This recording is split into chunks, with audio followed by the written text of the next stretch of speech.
ফ্যাশনের প্রতি দুর্বলতা থাকা এক যুবকের জীবনে ঘটে যাওয়া এক নাটকীয় ঘটনা। স্বপ্ন পূরণে আশায় তার লোভ তাতে এমন একটি পরিস্থিতি ফেলে দেয় যেখানে বন্ধুত্ব, আত্মীয়তা ও বিবেকের লড়াই শুরু হয়। গল্পের শেষ আজ এক চমকদায়ক শিক্ষা, লোভে পাপ, পাপে মৃত্যু। কতদিন ধরে সেই কালো জ্যাকেটটার দিকে তাকিয়েছিলাম। দাম মাত্র 1500 ইউরান, পকেটে আছে মাত্র 900 ইউরান। হিসাব মেলাতে গিয়ে মাথা ঘুরে যায়। বারবার দোকানে যেয়ে ট্রাই করে দেখি, কিন্তু কিছুতেই মিলে না। কিন্তু আজ খালা বলেছে সাহায্য করবে। খালার উপর ভরসা করে চললাম দোকানের দিকে। খালা মুচকি হেসে বলল, তুমি শুধু পড়ো, বাকিটা আমার দায়িত্ব। তার কথায় আত্মবিশ্বাস পেল, ভিতরে অদ্ভুত এক কাঁপুনির জানি ঝুঁকি দেয়। খালার কিছু না কিছু প্ল্যান আছে, তবে স্বপ্নের জ্যাকেট পেতে মানুষ কত কিছুই না করে। দোকানে ঢুকতে সেই পরিচিত বিক্রয়তে কর্মীর সাথে দেখা হলো। আরে ভাই, আজও তুমি শুধু কি দেখতে এসছো?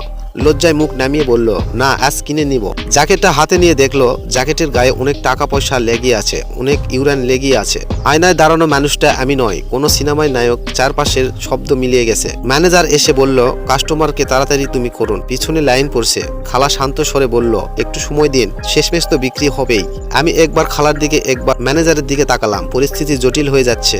খালা কানে ফিসফিস করে কি যেন বলল। খালা বলল, জ্যাকেটটি তুমি শুধু গায়ের থেকে খোলো, বাকিটা আমি সামলাবো। বিশ্বাস রাখতে হলো। মানিব্যাগ বের করতে গিয়ে দেখি মানিব্যাগে উধাও। উদাপি যেন বন্ধ হয়ে যায়। পাগলের মতো খুঁজতে লাগলাম। খালা চোখে চোখে রেখে বললেন, শান্ত থাকো, সমস্যা নেই। 10 মিনিট পর খালা পাশের দোকান থেকে আমার মানিব্যাগ নিয়ে এলেন। মুখে অদ্ভুত এক হাসি। বললেন, সমস্যা মিটে গেছে। কিন্তু কিভাবে? মাথায় ধোঁয়া উঠল। সন্দেহ হলো। তবে তখন টাকার চেয়ে জ্যাকেট বেশি প্রিয় লাগছিল। কাউন্টারে গিয়ে টাকা মিটানো জ্যাকেট হাতে নিলাম। সেদিন আনন্দ ভাষায় প্রকাশ করা কঠিন, কিন্তু সুখ বেশিক্ষণ টিকে না। দোকান থেকে বেরোতে না বেরোতেই নিরাপত্তা গার্ড এসে বলল, দয়া করে অফিস রুমে চলুন। ঘরে ঢুকে দেখি মনিটরে ভিডিও চলছে। স্টাফ দেখা যাচ্ছে। খালা একজনের পকেটে হাত দিচ্ছিলেন। শ্বাস বন্ধ হয়ে গেল আমার। খালাকে আমি বললাম, খালা তুমি এটা কি করলে? বস স্বীকার করে বললেন, মলের নাম ডুবাচ্ছেন আমাদের। খালা মাথা নিচু করে চুপ করে রইলেন। আমি কাঁপতে কাঁপতে বললাম, আমি কিছু জানতাম না।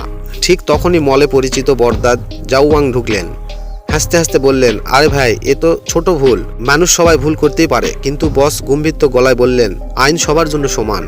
দাদুয়াং ব্যাগ খুলে হুইল চেয়ার বের করলেন। আন্টি, এটা আপনার জন্য, আপনি কষ্ট করেন কেন? লোভের ফল ভালো নয়। খালার চোখ দিয়ে অশ্রু ঝরল। বললেন, ভাগ্যের স্বপ্নের জন্য করেছিলাম। তখন আমার গলা ধরে এলো। জ্যাকেট ফেরত দিলাম। টাকা কেটে জরিমানা দিতে হলো।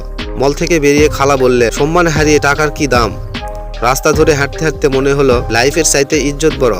পেছনে তাকিয়ে দেখি সেই জ্যাকেট শোরুমে ঝুলছে। বুকের ভিতর শুধু একটাই শিক্ষা, লোভের ফাঁদে পড়লে শেষটা এমনই হয়। ছোট ছোট লোভ মানুষের জীবনে বড় বিপদ ডেকে আনে। সত্যের পথে হাঁটলে হয়তো সময় লাগে, কিন্তু শান্তি মিলে। বন্ধুরা, আসলে মানুষের জীবনে কোনো সৎ কাজ করতে গেলে অবশ্যই একটু সময় লাগে।